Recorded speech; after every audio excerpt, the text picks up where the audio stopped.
looking at salary negotiations, we start with what are salary negotiations? So salary negotiations usually come either within the interview or after you get a job offer. And this is usually presented with the benefits, how much you expect to be making within the position. And they also are discussions between you and your employer to help you secure a higher salary and or benefits. So when you do decide that you want to negotiate for that higher salary, which we always recommend you to at least try to open up that conversation, be ready to, one, build your case on why you feel like you should be getting that higher salary, and two, facing some possible opposition from that employer because you're going to want to prove to them why you feel like you deserve that money. So there's one thing very important about salary negotiations, which is that whatever you start with is going to really set the pace for the rest of your career path when it comes to bonuses and raises and things like that. So make sure you maximize that first salary because it's going to set the tone for how much you make for the rest of your career. So here's an example. If you get 3% raise every year, each raise is going to be higher than it was the year before. Comparing, like for example, if you started with $50,000 versus $55,000 as a salary, that 3% is going to look very different, and it's going to be a really big exponential difference when it comes to how much you make in that over the course of your career. Okay, so when it comes to how much you feel like you should be making, I like to tell people to start with doing some research, and Glassdoor is one of the best places to do that. Glassdoor has a tool called the Know Your Worth tool. So here it's really helpful because you can enter things like your education, your experience level, even things like the city and state that you live in, because, you know, unsurprisingly, people need to make more money in Miami and San Francisco than maybe somewhere in North Carolina or North Dakota. So thinking about some of those things like location when it comes to salary negotiations, that can really come into play. And even talking to recruiters in the field too. They really know how much people with your experience should be making, and they'll give you some honest feedback on what you should be requesting. But I think starting with Glassdoor and entering all that information is a good place to do that preliminary research. And then knowing your bottom line too. So how much do you know that your net pay will be? Consider things like your living expenses. These are things like rent, car payments, food, your additional expenses, so things like your student loans and all those credits that come with that, extracurricular activities, savings for retirement, maybe that wedding that you're wanting to plan or that trip to Europe. All of these things come into your net pay, and you want to think about all of that when you're setting the tone for what you want to pitch as that salary. But don't let it be the reason that you give them for why you feel like you deserve that money. This is just a good thing for you to keep in mind so you know what kind of dollar amount you can't go below. Okay, so now this is where the researcher meets the salesperson. You want to help that employer understand why you feel like you deserve that money. So we like to tell people you want to prepare that brag sheet. So you want to sell yourself based on what the employer needs. So maybe take a look at that job description that you were taking a look at when you were applying for the position and see, are they looking for somebody who's strategic, detail-oriented, and then bring up some past experiences you've held that have allowed you to do things like that. So if you've worked in a position where you were building a lot of relationships with clients and individuals, and now you're heading into a position that's asking you to be a good negotiator, maybe you want to bring up some of those successful stories you had with people when you were a salesperson and talk to them about how you'll be adding value from day one. So here's the negotiation process. When you're interviewing for a position, try not to bring up that compensation until after they bring up that dollar amount. So sometimes in an interview, there will be that uncomfortable moment where they'll ask you, how much are you anticipating to make? So you want to see if you can turn it back on them and ask them maybe, well, how much, with my experience and my education, how much would you consider reasonable for somebody to be making in my position? You want to learn more about the position and the overall compensation package because, like we'll talk about later, a lot of things come into play with salary, including benefits like vacation days, flexibility, and we'll go a little bit more into that. And then you want to provide a range based on some of your prior research. So do a little bit of research on Glassdoor and see what that range is, so that way you give them a number in case they really are solid about asking for it. Okay, so there are things about being high, aiming high, and being realistic. So one, don't ever accept that first offer. Always negotiate because you never know what their budget may look like and how flexible they may be. Typically, a company will offer you the lowest amount that they possibly can, expecting people to come back with that negotiation offer. So always be willing to shoot back and see what you can go for. Sometimes there are some companies who will have that no flexibility when it comes to the salary. So that's another piece about understanding your constraints and their constraints, but also knowing your worth and knowing that base pay of what you're willing to take. but also considering there are other negotiation perks if they do tell you that salary is something that can't budge very much. So think about some other things that you can negotiate in that conversation. One, tuition reimbursement. So maybe you're finishing up your bachelor's degree now, but you think you might want to consider a master's program or MBA in the future.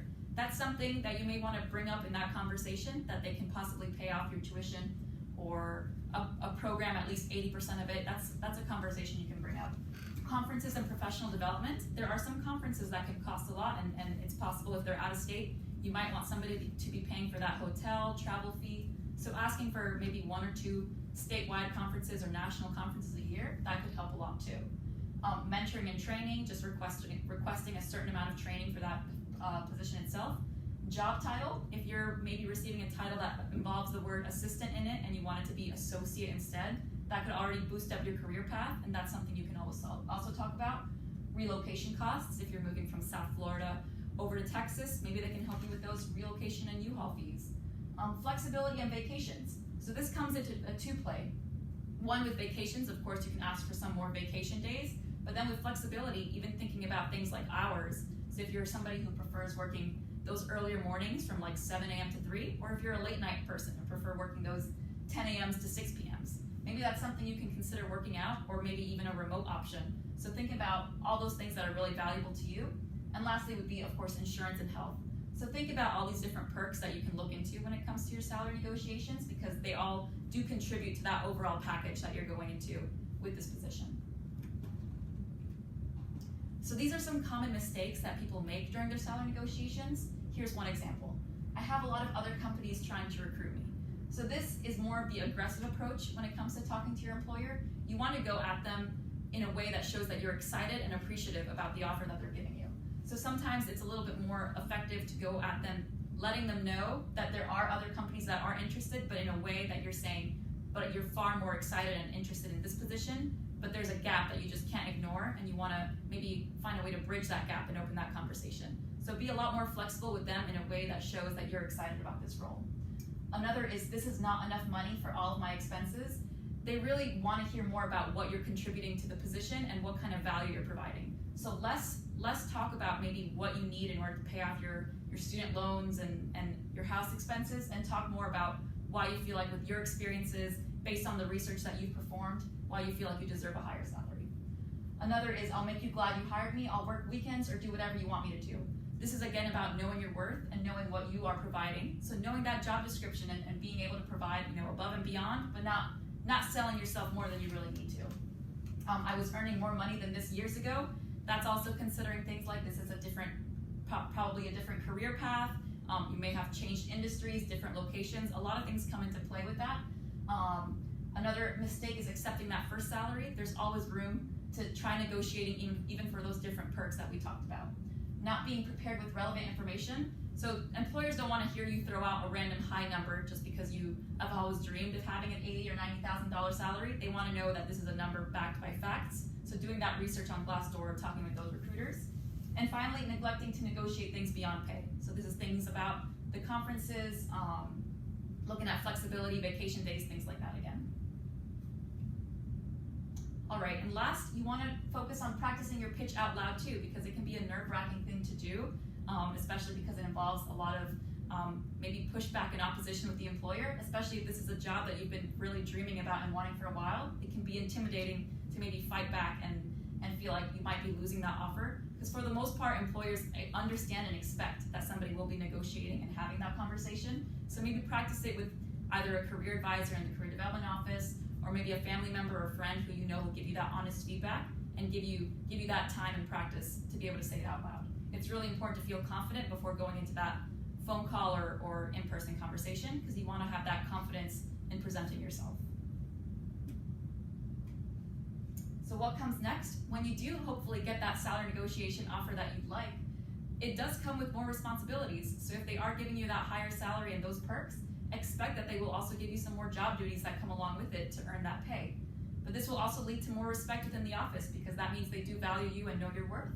And lastly, it means an opportunity for your next negotiation. So keeping in mind, this is that trajectory to move forward and continue that course of your career. So keep up the responsibilities and the respect, and then more negotiations can follow from there.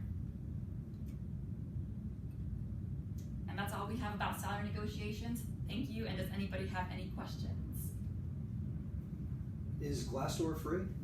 Glassdoor is free, so there is an option for you to be able to look through different companies and see some salaries, interview questions.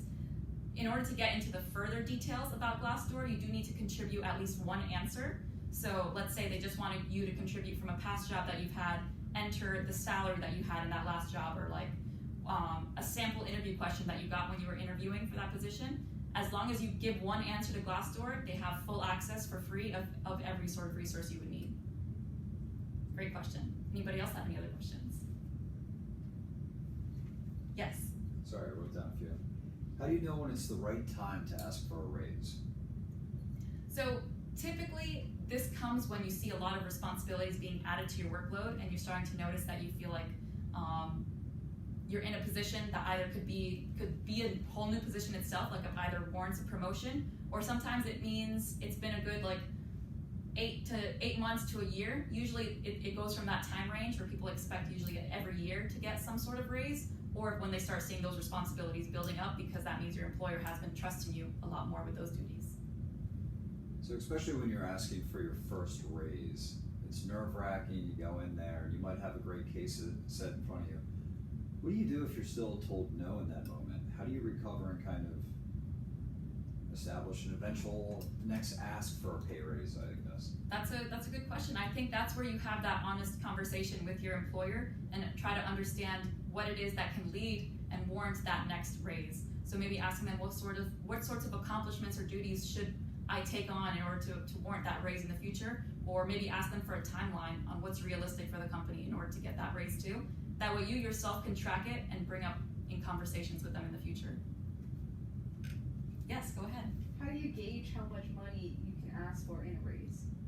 So I think that comes with doing that research online too. So Glassdoor is that great tool to see, maybe you've been in that role for a good 1 to 2 years. So going on Glassdoor and entering, maybe you entered it once when you first started the job, but now enter with your new 2 years of experience, how much money are people making typically in that range?